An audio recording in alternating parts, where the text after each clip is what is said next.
Hey guys, Jeremy here at My Way MFG. Weather's gotten good out, and I've been thinking about getting the garden tilled up and getting some plants out. I like doing that. Anyway, before I can till the garden up, my garden right now is plumb full of brass and copper. What I do, I run this plumbing heating business. I get off these job sites during the winter, all year long actually. I put the scrap on this side of the fence. All the brass and copper I throw on the inside of the fence into the garden. The reason I do that is because tweakers and crackheads will steal your copper. Honestly, I don't even know where in the hell they come from. Any other time you don't see them. You put a pile of copper out, it's like putting out a bird feeder. But anyway, tweakers and crackheads have one thing in common. Two things, actually. They will steal your brass and copper, and they don't like getting bit by dogs. Remember that. So if you're going to have a pile of brass and copper around, you want to put it in a place where they will get bit by dogs. And I keep these killer dogs in here. Yeah, that's my security team right there.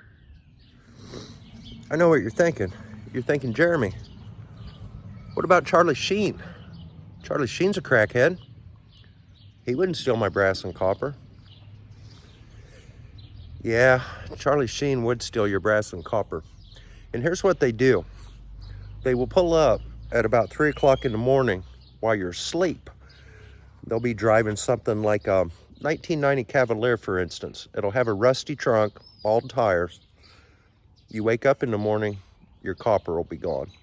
I've had it happen. They will also steal boat motors. I've had that happen. So what you want to do is put it in a place where they will get bit by dogs. So let me show you. I've got this all sorted. This is #1 copper. They want it with like no paint, no sweat joints, nothing on it, just bare copper. I've got a pile of #2 sorted here. These are all the sweat fittings and stuff with paint and that on it that I can't get off. Separate the wire. On the brass, you want to try to get all ferrous metals off there, all the tin and screws and stuff like that out of there. And otherwise they'll dock you real heavy on that. I've still got to go through the rest of this, and then we'll get this tilled up. But while you're doing this, you're going to be running a cordless sawzall. That's how you get this all cut apart and separated. Cordless sawzall like this one. And this is important. Do not leave that cordless sawzall out if you don't finish that day.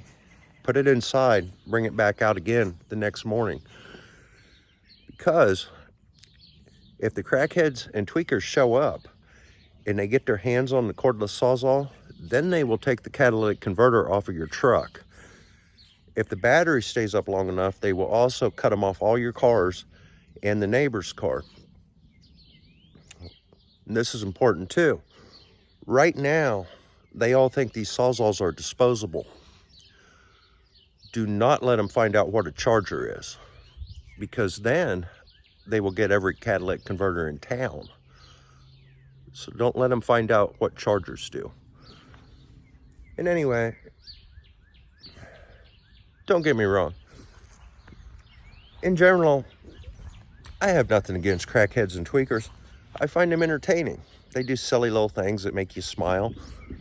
And they serve a valuable position in the community. I mean, without them, we would have no mainstream media. Bud Light would have nobody in their marketing department.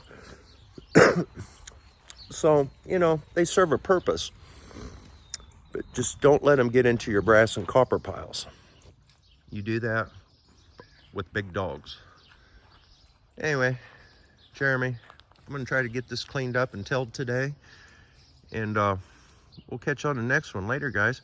Hey, please like, comment, subscribe, all them things. And we'll catch you later.